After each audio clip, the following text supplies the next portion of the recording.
What's going on, everyone? Matic here. In today's episode, we're going to be talking about our center and how it relates to fighting. Okay, so before we start talking about what our center is, we kind of need to figure out on what we mean when we say center. Most people, when they're teaching or instructing or anything like that, when they say the word center, they can mean almost a whole bunch of different things. So what we're going to do is we're going to divide it up into three simplified categories.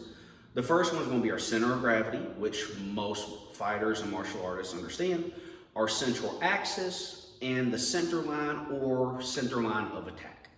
All right, so the first category they're going over is basically our center of gravity.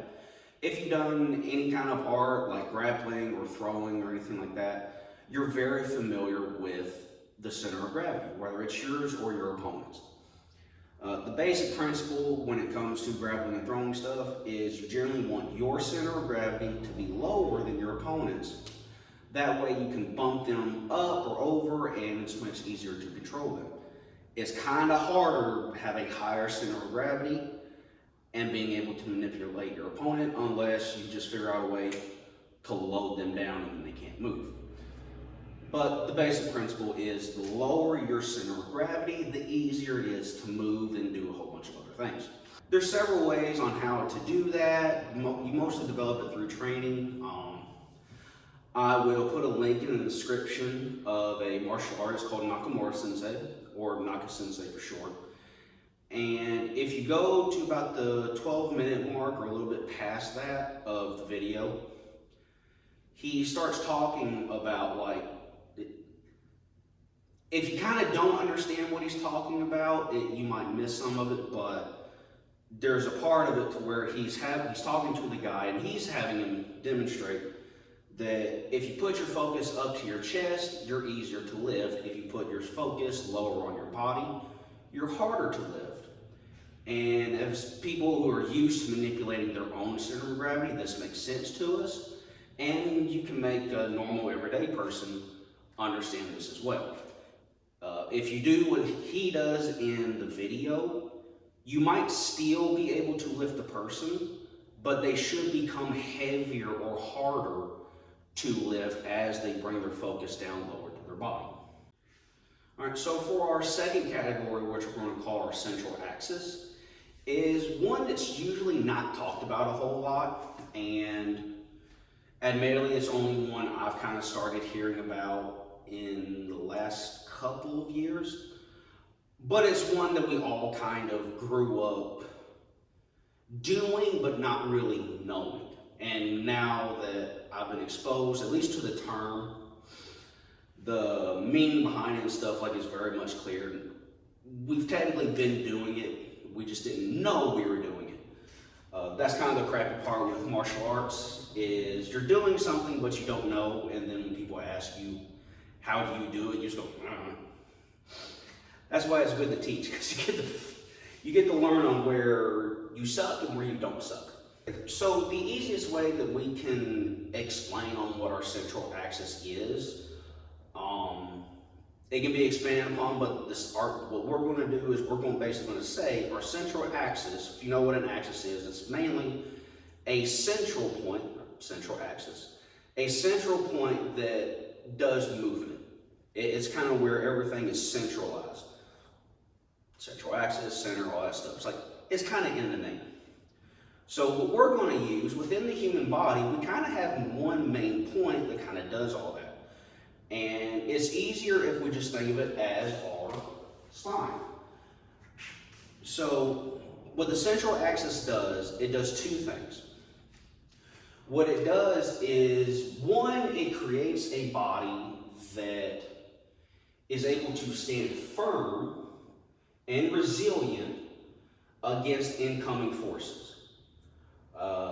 The best example of this is if you do regular exercise or anything like that, is when you do planks. A plank is basically you're laying down and you're trying to maintain a position. The force of gravity is trying to make you break that position, but by developing a strong central axis, you learn to resist that force. There's always a breaking point at some time, but your ability to resist more and more force gets better. So the best example to explain is, say you get somebody who gets up on a bag and they start hitting it. Well, if they hit the bag, say they hit the bag and their body does some weird movement when they hit. They go to hit and get pushed back. When on the bag's recoil, it pushes them back rather than them maintaining this posture. That person has some people would say, if you have a weak core, well, they have a weak central axis. So if they make a strong central axis, because I can still be strong, and I feel the weight of this bag ripple down through the middle of my back. But if I develop a good central axis, I feel no recoil from the back. So learning on how to take incoming forces is very good to have a central axis. So if our central axis allows us to take incoming forces, it also allows us to give incoming forces as well. Because now our body's not all weird and loose, and when we go to hit, it does this weird thing when we try to hit. Instead, everything just moves forward and we exert force. So your central axis is able to do both. It can give out strong pressure and it's able to take pressure from the outside. So it's able to do both, and developing it is really important for fighters. All right, so the third category that we're talking about when it comes to our center is one that I hear a lot of people talk about, but they never really explain. And because it's not explained, your students or pupils or customers, however their relation to you is they get confused.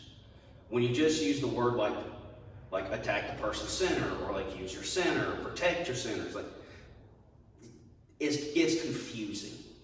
So I like to use the terms center line or center line of attack. So what that means is basically, if you go back to a previous video where I teach on how to find your fighting stance and stuff like that, I say to take your hands and you want to cover your center line. So that's basically, technically the middle, put this here, the middle of your body, or if you think about for yourself, wherever your nose is pointed, because it's right in the middle of your face, most people's, and wherever your nose points, that's technically where your center is. There's your center line, and then there's your opponent's center line. So from you looking at me, from here, this is technically where my center is. Even if I switch feet, since I don't turn my nose, now this is my center. Even though I have switched body position, technically yours center line of attack is still going to come down this line if you attack straight on. So whether I'm in this position, like classic boxer's pose, my nose is still pointing forward. Or whether I have a more taekwondo stance, more sideways, hand down, stuff like this, my nose is still forward, so now this is my center line. And depending on what fighting stance your opponent has and where their center is, opens up different places to attack. Now, say I have a good guard here, good guard, both hands protecting my center. There's not a whole lot of options. The only options you really have is maybe up here in my upper chest or down here in my kidney. The problem is I can block here, I can block here with both hands. So I'm actually pretty well protected here. So in order for you to change that is you actually move your position. You would move, but now your center line of attack changes. So say you technically shift this way. Now this part of me is open. If we're going to use my head as the central line, now definitely my kidney, but also my entire back portion of my body is now open to me. If you shift it over to the right instead, now I have this whole upper portion here, and if you somehow get around, you can now attack my other kidney. So when it comes to center line or center line of attack, you're always messing with your center line, being able to protect it and making sure your opponent doesn't get around it. And then your opponent's center line to attack straight forward, but it doesn't always have to be straight toward your opponent's face. You can be off center and then go straight. People thinking, well, about hooks or anything like that. Well, you're still attacking the center line now, but the only difference is you didn't shift over and attack. You just made your attack come off center, but you're still attacking their center. So, or center line. So always in a fight, you have to be mindful of your center line and your opponent's center line, and that's what you always want to try to attack. If you want to go a little bit step further than that, you actually want to attack their central axis.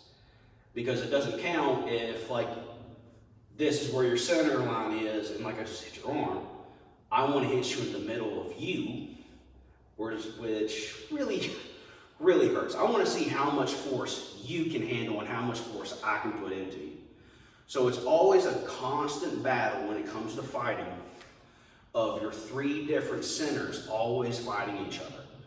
Each of your center of gravity trying to be as low as possible, but also still movable. Whose central axis is weaker or stronger, and then whose center line is better guarded or who can get around the other person's center line. So these are like very oversimplified versions of each concept, but it's a lot. Hopefully you understand now what the term center can be applied to, and hopefully some of your students or pupils, customers, whatever, they can understand this a little bit better too, instead of just hearing the word center all over and over and over. And it's not till, like, 3, 4, 5 years down the road, then it clicks and somebody know what a center is. So knowing what your center line is, where your central axis, center of gravity is very important, but it can get confusing. So that's all this really is giving a bit more information. Hopefully the demystifying of what the center is occurred. And I'm Matt, and I'll see you guys next time. Yo!